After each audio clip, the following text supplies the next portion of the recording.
সবাইকে এবং আপনাদের চ্যানেলকেও আমি অভিনন্দন জানাচ্ছি। আমাকে বামফ্রন্টের পক্ষ থেকে সিপিআইএমের প্রার্থী হিসেবে পূর্ব আসনে ত্রিপুরার পূর্ব আসন থেকে পার্লামেন্টারি কনস্টিটিউয়েন্সিতে আমাকে প্রার্থী করা হয়েছে। আমি প্রার্থী হচ্ছি। আমি নিশ্চয়ই আশাবাদী যে পূর্ব আসনের যারা ভোটার আমার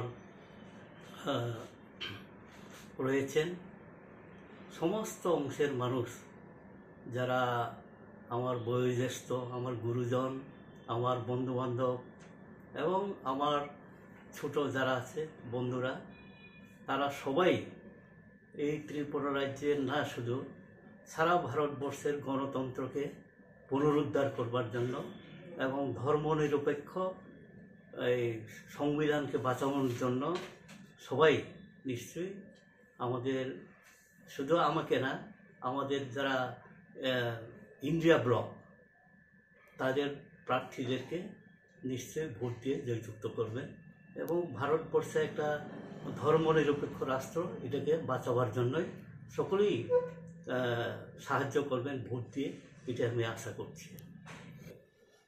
আমার প্রতিক্রিয়া এটাই যে জানি না ওনাদের ব্যাপার, এটা ত্রিপুরা মতো দলের ব্যাপার, কিন্তু কেন ত্রিপুরা রাজ্যের বাইরে থেকে এখানে ক্যান্ডিডেট দিলেন, এটা রাজ পরিবার থেকেই দিতে হবে এইরকম বোধে তাদের কিছু থাকলে থাকতে পারে, জানি না। গতবারও এরকমভাবেই দিয়েছিল, তো এইবারও হয়তো তার জন্যই দিয়েছে। তো এখানে তাদের আর কোনো নেতৃত্ব নেই নাকি সেটা তো আমাদের জানা নেই, কিন্তু আমরা এমনি দেখি দলের তো অনেকেই আছেন, লিডার আছেন, রাজনীতিবিদ আছেন, তাদেরকেও দিতে পারত, কিন্তু এটা তাদের দলের ব্যাপার। তারা কৃতি সিং দেববর্মাকে দিয়েছেন, আমাদের কোনো ইয়ে নেই, বলার কিছু নেই। এবং সিম্বলও এমনিতেই চয়েস করা হয়েছে বা সিদ্ধান্ত নিয়েছে ত্রিপুরা মথা দল, কিন্তু সিম্বল তো বিজেপির সিম্বল।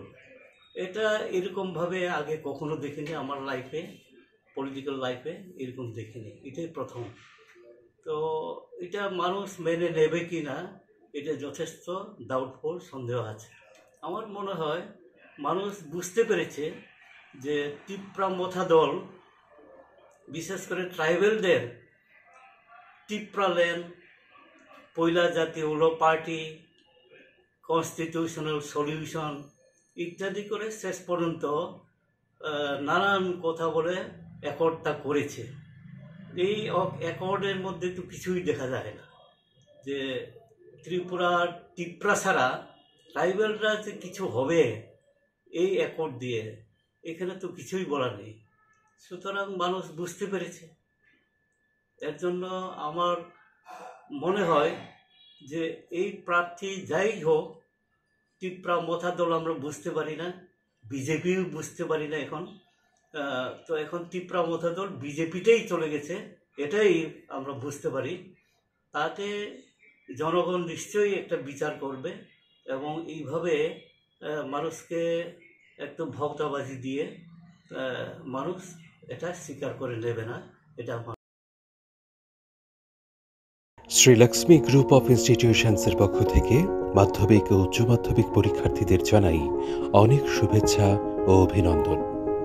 জীবন গড়ার পথে এই পরীক্ষা হয়ে উঠুক অন্যতম নির্ণায়ক ও ইতিবাচক একটি প্রক্রিয়া। শুভেচ্ছান্তে শ্রীলক্ষ্মী গ্রুপ অফ ইনস্টিটিউশনস, যোগাযোগ 9066776746।